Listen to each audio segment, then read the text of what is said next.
before I put radiator support and fenders, front grille and all that on, I want to get as much bolted to the engine as I can.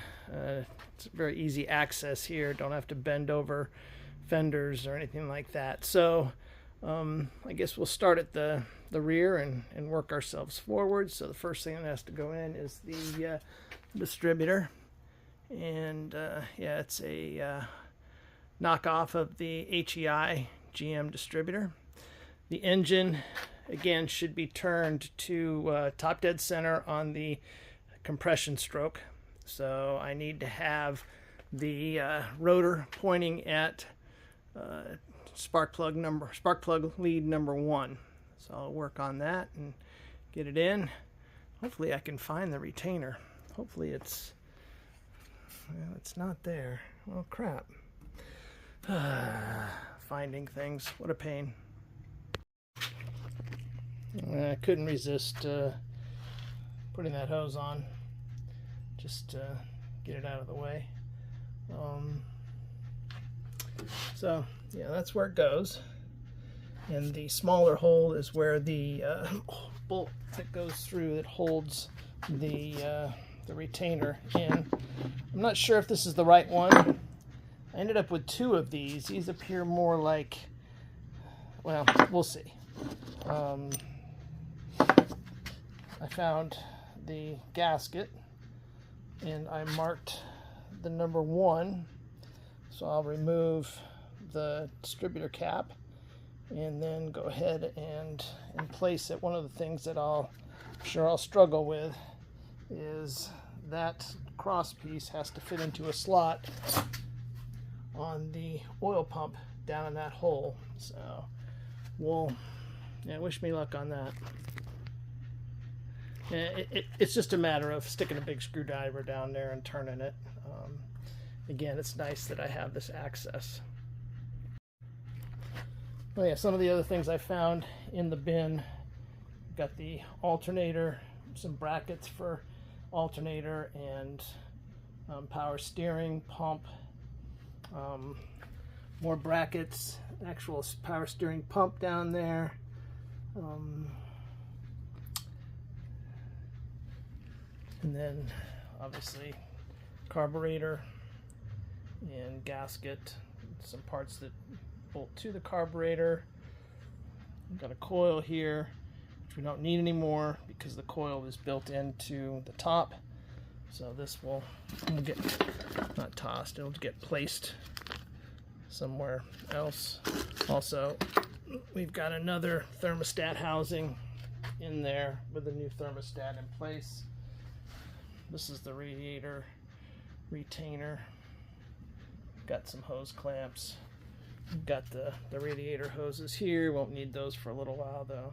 So, all right, let's get the distributor in. I just kind of eyeballed where I needed to turn the slot in the oil pump shaft, and lo and behold, oh yeah, and I looked it up. This vacuum advance should be parallel to the firewall.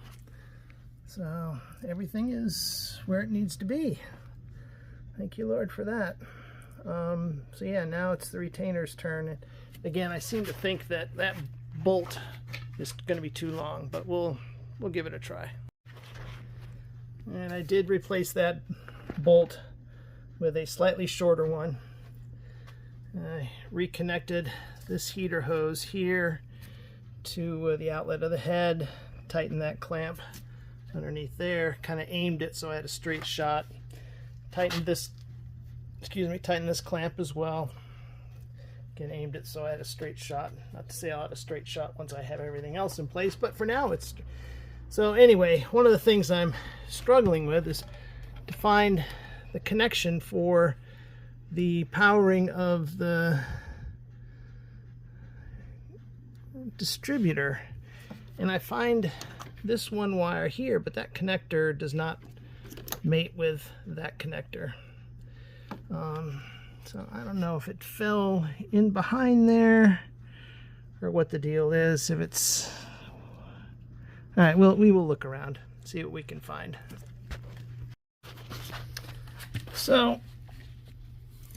the manual says that the wire for the oil pressure switch should be dark blue, but this one's black with a orange stripe. But this connection on the end here appears to me to be correct to go into this oil pressure switch.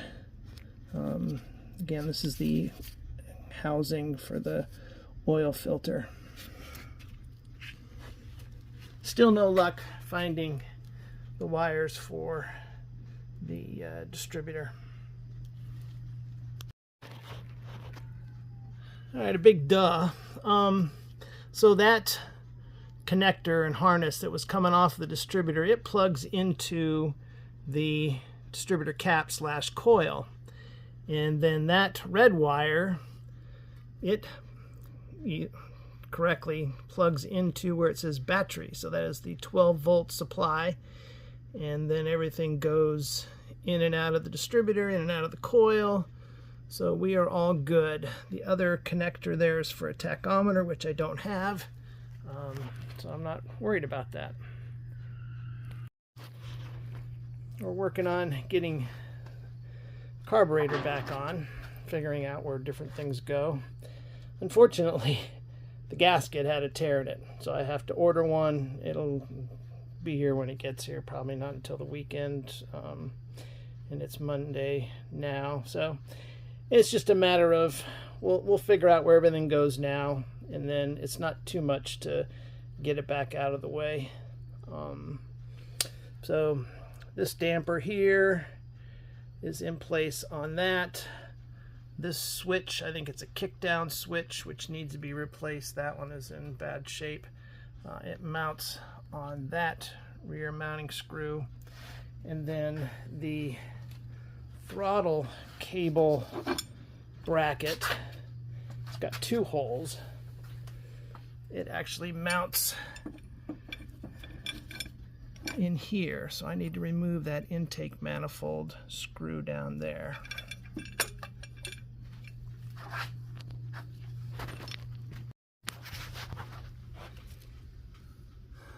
So there's the spring. I'm pretty sure that is where the throttle gets attached, but I'm not thrilled with this big bend. I'm surprised it's not a straighter shot. Maybe there's some adjustments underneath the dash to pull that cable in some. Alright, so the next thing would be to attach the fuel inlet here, but I'm not going to, again, because the distributor needs to come off, but it can sit there. I think everything is, like I said, I need to get another one of those kick down switches. And so what do we move to next? I guess it makes sense to figure out. I think that the power steering pump is next after I put the bracket on the front here. Alternator on, power steering mounted and tight, new hose is routed and snugged down.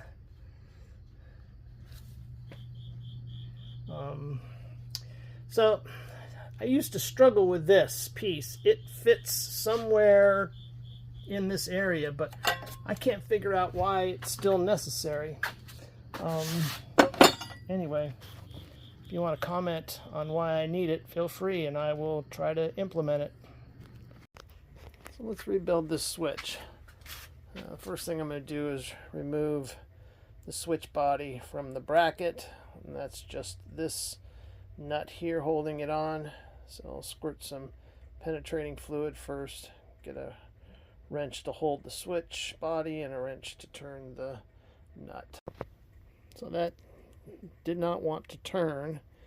I even tried the impact there. So rather than mangle this up, I decided to pull off the plastic portions, and that'll allow me just to act on the metal and hopefully nothing breaks in there, but you can kind of see the state of what was in there.